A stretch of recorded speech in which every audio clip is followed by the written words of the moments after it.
I can confirm that the Met is now investigating a number of events that took place at Downing Street and Whitehall. As the head of Met finally confirms the launch of investigation into Downing Street, we also hear that Sue Gray's report is to be published tomorrow, which means the mainstream press and media are going to go crazy over this instead of focusing on the tensions between Ukraine and Russia.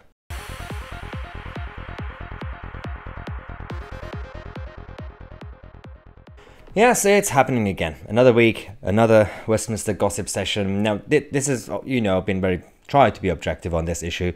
Yes, we already know that there have been a lot of parties. They broke the rules and they have to face consequences. We get it. But the way the media have overplayed their hands, especially over the recent days and weeks, it's actually quite off-putting now.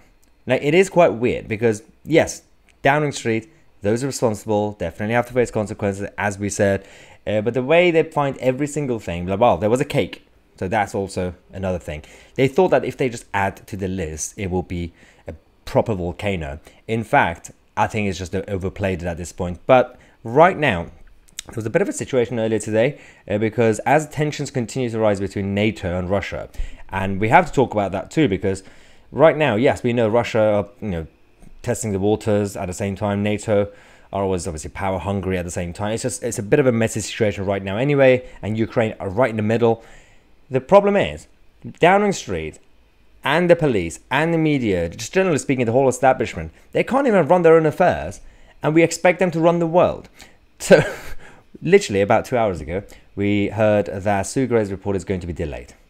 They essentially were blocking it because they said, well, if the Met is investigating parts of it that was linked, we don't need Sue Gray.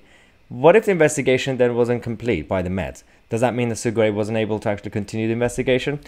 But luckily we've had that it's now changed. That Sue Gray's report is potentially to be published tomorrow, which means this week is a huge week for the Prime Minister. It could be the downfall of Boris, or it could just be the final punch and it could just continue. You never know.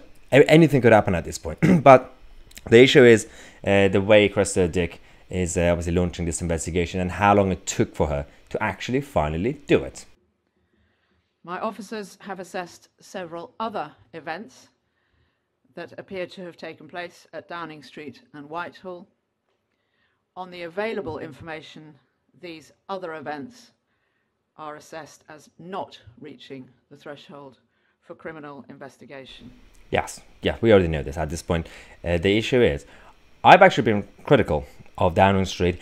To be fair, my issue with them is just pure incompetence, right? Rather than just basically getting caught. That's my biggest issue, rather than just breaking the rules, because that's just, the hypocrisy is obvious anyway. But this is also my problem. Whilst I've been critical, up to a point where some of the subscribers, you guys, have actually said, well, it's too much Boris bashing, too much Boris bashing. Sure, but I'm also bashing the other side. This is a good point, this meme. Media, Ukraine crisis, media, Partygate.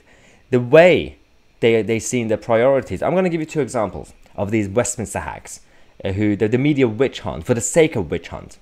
Now, their problem is, if Downing Street, Boris Johnson, whether he is innocent or not, they would just do the same thing regardless anyway, because it's just media witch hunt. Now, Pippa from the Mirror is another one, obsessed, and it keeps obviously publishing this sort of stuff. Another one is Paul Brand from ITV.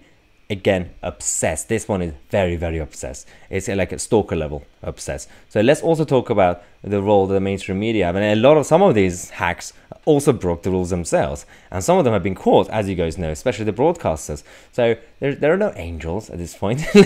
So don't just think that these guys could be your saviors. So everyone's basically in the wrong right now. And we have to be objective because now we know that the biggest problem was earlier in the cabinet where apparently the Prime Minister didn't tell his cabinet members of the launch of the investigation by the Met, and some of the cabinet members were really upset. And they said, well, you don't trust us. Downing Street said we didn't tell them, essentially, because we didn't want any leaks. But then they said, well, Downing Street and the police have already told this information to Guido Fawkes, a blog, the Westminster blog. They knew it before the cabinet. And they said, well, we can't really speculate on who leaks information.